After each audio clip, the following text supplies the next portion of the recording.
Hey youth, I'm Jordan. Today we're talking about forgiveness. We're glad you're here. Let's get started.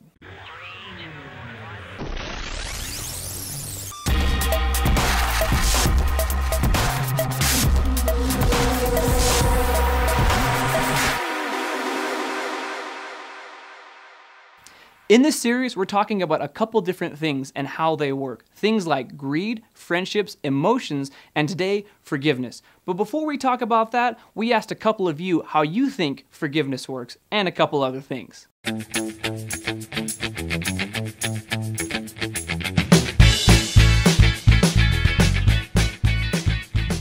I only took a year of auto shop, but I know about the spark.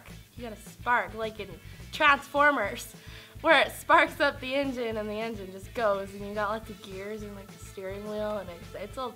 You can like control the engine because God has given us a way to harness the engine's mind using our foot. Has a sound system, bumps, have a good time. Just lifting off that weight from your shoulders. You just don't think that you have anything left with that person that you did the terrible thing with, and they still go and they're like, hey, I still love you, it's okay. I just have to be like, you know what? I forgive you because you kill cats, I kill cats, you make mistakes, I make mistakes, and a dead cat is a dead cat, just like a mistake is a mistake. And yeah, that's how forgiveness works. Well, that's one way to look at forgiveness. Okay, so let's talk about forgiveness. Forgiveness is a very important skill that every follower of God needs to have. If you're a forgiving person, then life is going to go much better. And why? Because you're going to have lots of opportunities to practice forgiveness. Because guess what? People are going to do mean things to you. Say that you and your friend plan this awesome weekend. You're going to spend the entire weekend with soda, pizza, and Halo 5. You've got everything planned to the point. Friday night comes around, and guess what? You get a call that your friend just bailed out on you. Sorry, brother. Me and my girlfriend, I know, maybe next week. Say that you let your friend borrow your Pokemon Red version on the Game Boy Color. A couple months go by, and you're feeling some serious need for some Pokemon action. So what do? You call him up. Bro, it's about time. I really need my Pokemon game back. And what does he say? Dude, you gave that to me. Bruh, no I didn't. I let you borrow it. Or say that you take this awesome picture and you want to show it to your friend, right? So what do? You pass over your phone to him and say like, yo bro, check out this awesome picture that I just took. And they're like, oh, that's cool, I guess. And then they start swiping through your phone like they own it. I showed you the picture, not the entire album, son. So unfortunately, people are gonna hurt you. So how do we show forgiveness in those moments? Train yourself to forgive others. People aren't naturally forgiving. When someone hurts us, what do we wanna do? We wanna hurt them back. If we don't plan ahead in terms of forgiving somebody else or being a forgiving person, then it's gonna be really hard to forgive another person. So this is what Jesus says about forgiveness.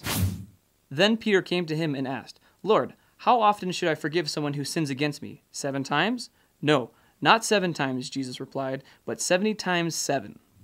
Jesus is telling us that we need to plan on being a forgiving person. Even before someone hurts you, you need to choose to be that person of forgiveness and not a person of bitterness.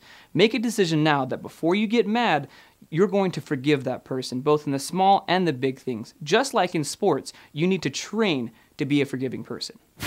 Forgiveness means letting go.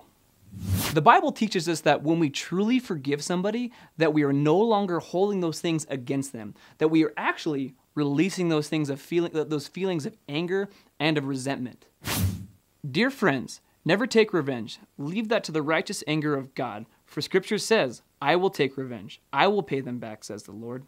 When you forgive somebody, it means that you are no longer holding those things against them anymore. That you're basically making a promise that you're not going to hold this against them, that you're not going to take revenge on them.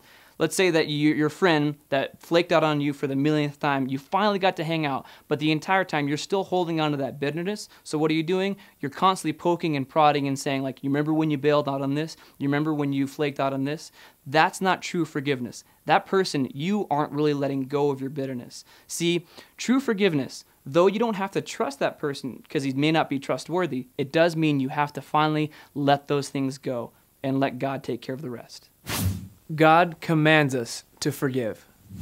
Let's face it, you guys, forgiveness is hard, especially when it hurts. But God has commanded every single one of us that calls ourselves Christians to forgive every single time. And how can he do this?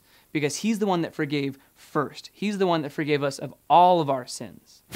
Since God chose you to be the holy people he loves, you must clothe yourselves in tender-hearted mercy, kindness, humility, gentleness, and patience. Make allowance for each other's faults and forgive anyone who offends you. Remember the Lord forgave you, so you must forgive others. If you're struggling with forgiveness, just remember how God forgave us. Whether you believe it or not, God saw our broken world and he saw the depths of our sin. We didn't deserve an ounce of his love. We didn't deserve an ounce of his forgiveness. But he forgave us nonetheless by putting all of our sins on Jesus. And he forgave us. The greatest display of forgiveness was shown on that cross. When I was in 10th grade, me and this girl were in a relationship, and it was kind of a big deal. We even said, I like you, like love. But anyways, a couple months go by, and then she says that she likes this other guy. That destroyed me. And after our relationship was over, I had a really, really hard time in just simply forgiving her. And so a couple more months go by, and then my mom kind of notices how bitter and how angry and just how sad I was always being. So she says, if you want to see some freedom in this, you're going to have to forgive her. And that was super hard for me to do. I finally got the guts to do it, and I said I forgave her. I hung up the phone, and it's crazy. Almost night and day, I saw this sense of freedom in my life that I had finally felt, that I hadn't felt in so many months. See, the reason why I tell that story is because the moment I forgave, it was a night and day difference. I felt freedom.